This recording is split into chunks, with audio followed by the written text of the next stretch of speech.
So we talked about how we reject ourselves first, and this is how we get that reflection that we sometimes fear and that is painful because it reflects back to us these negative beliefs that we have about ourselves, that we're unworthy or not good enough. So what ways are we rejecting ourselves? Because it sounds kind of odd thinking, oh, I'm walking around rejecting myself. What does that really mean? So I come up with two ways that I realize that we reject ourselves.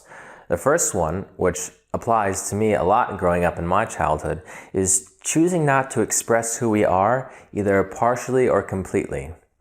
Basically, it's holding yourself back from expressing yourself, whether it's in a conversation or whether you're in school and you want to participate, raise your hand and you don't, or you don't speak up, you don't take some chances, you don't say yes to things that seem like exciting or to go out by yourself, meeting new people.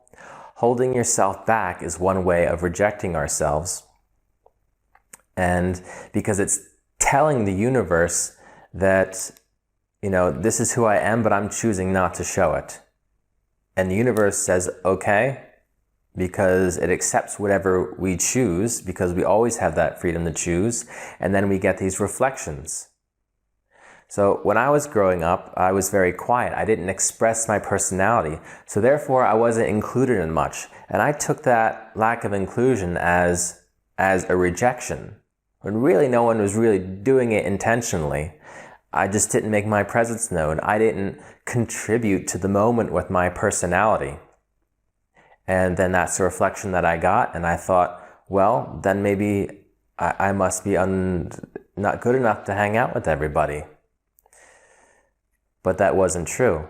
It's not true. I was just holding myself back, rejecting myself in that way. Another way we might reject ourselves is by putting on a mask, overcompensating, or pretending to be someone you're not, basically trying to fit in.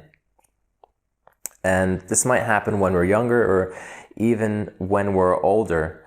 But if you reject yourself in that way by putting on a mask, then you're also going to attract other people that put on masks who are not being their true selves. And you're going to wonder why I'm attracting these people who aren't really dependable or good friends. They're just reflections of you and what you're putting out. And perhaps we've been like this, or a combination of them, for a long time. So it kind of feels normal to us. But I want to let you know that even though it feels normal, it's not natural. It's not who we are. It's not, when we're born as babies, we laugh and we cry and we don't care who's around. We don't censor ourselves. And eventually we adopt these belief systems that we need to stay in line or keep quiet. And then we have this idea that we're unworthy. And then we get those reflections and we perpetuate them. So it may seem normal, but it's not natural. And just have the awareness when you're doing that, when you're holding yourself back.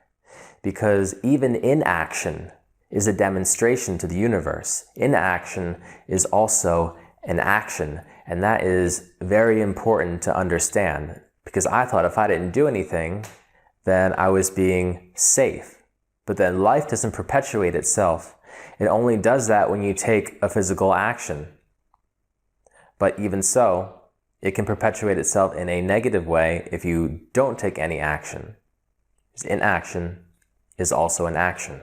And when we take that inaction out of fear, it tells the universe that we reject who we are, who we were born to be. And it says, okay, and then we get this reflection.